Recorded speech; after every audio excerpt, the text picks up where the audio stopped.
E aí galera, meu nome é Ricardo Aranha e hoje eu estou aqui no Dicas do Programador para trazer para vocês um curso de MongoDB para iniciantes.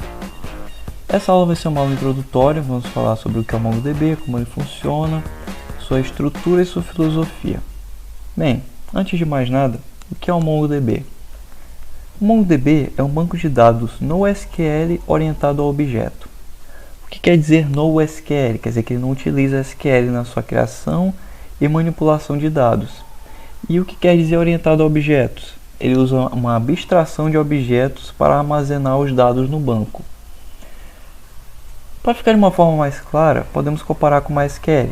O MySQL trabalha com uma estrutura de linhas e colunas dentro de uma tabela, onde cada linha é um registro e cada coluna é um campo do registro. Vamos pegar, por exemplo, uma tabela de alunos, com as colunas ID, nome, data de nascimento e o registro. ID1, fulano de tal, data de nascimento 1945, 11, dia 5. Formato de representação de data americano, que é como o banco de dados funciona.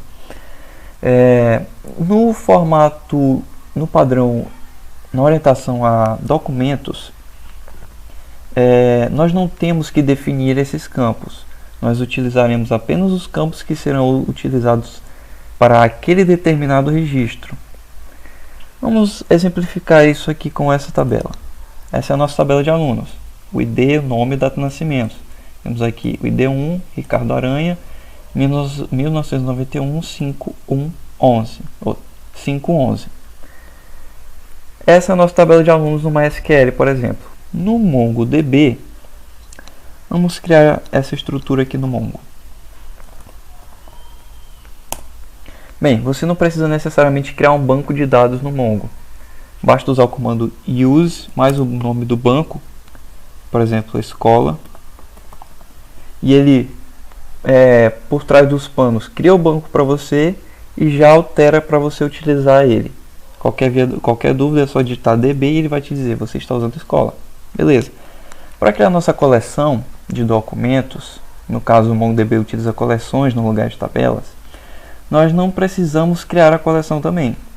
Basta inserir um dado nela para que ela passe a existir. Então vamos fazer o seguinte.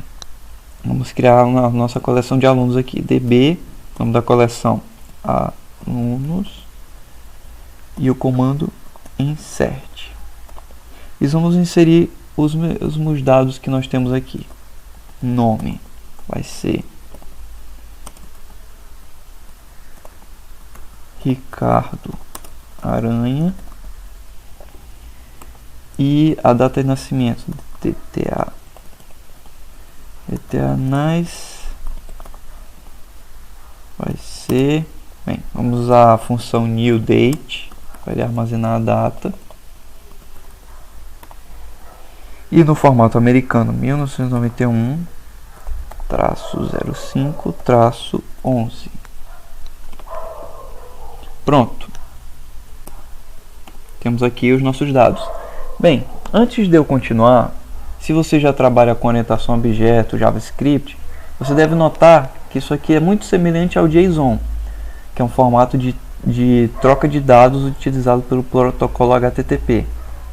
Bem, JSON significa JavaScript Object Notation, ou objeto de notação JavaScript. O MongoDB utiliza o BASEON, que significa Binary JSON, ou seja, notação de objeto JavaScript binário, que torna o banco de dados muito mais rápido. A busca por informações no MongoDB é extremamente rápida. Então vamos inserir esses dados aqui. Um pequeno problema aqui. Eu botei a chave depois do parêntese. Vamos corrigir isso.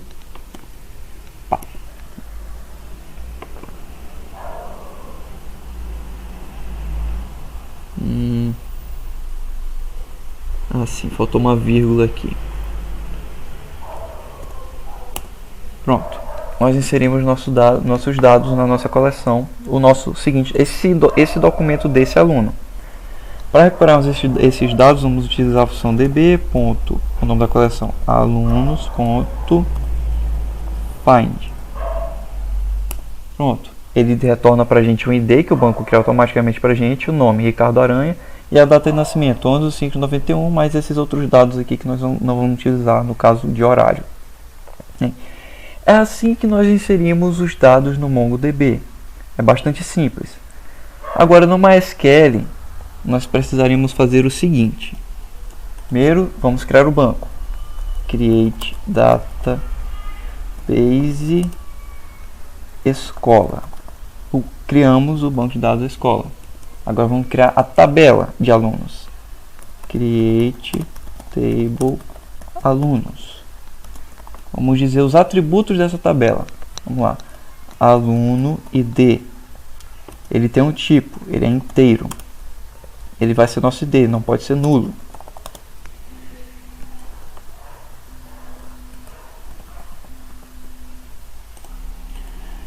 Bem, ele é not null, não pode ser nulo.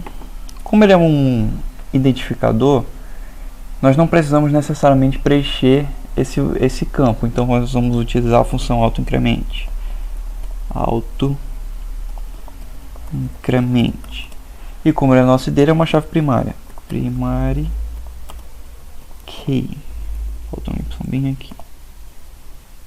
Agora vamos para o próximo campo, nome.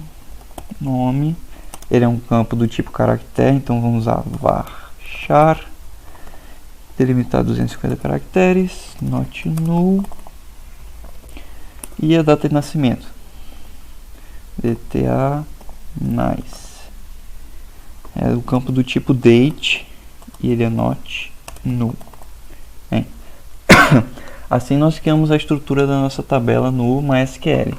Agora, para inserirmos dados nessa tabela, nós vamos usar o seguinte comando: insert into alunos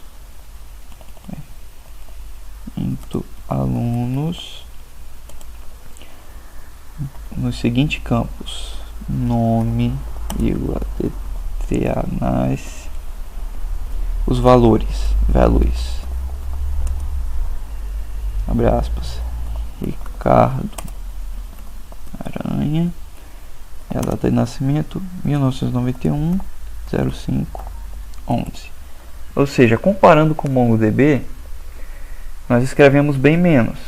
Claro, em determinados momentos pode ser uma vantagem, mas não é bem uma vantagem escrever menos. Estamos apenas fazendo uma comparação. Bem, é dessa forma que nós trabalhamos com o MongoDB. Nós apenas dizemos os dados que precisamos inserir, não precisamos definir a estrutura do documento. Já no MySQL, como podemos ver, temos que definir toda a estrutura.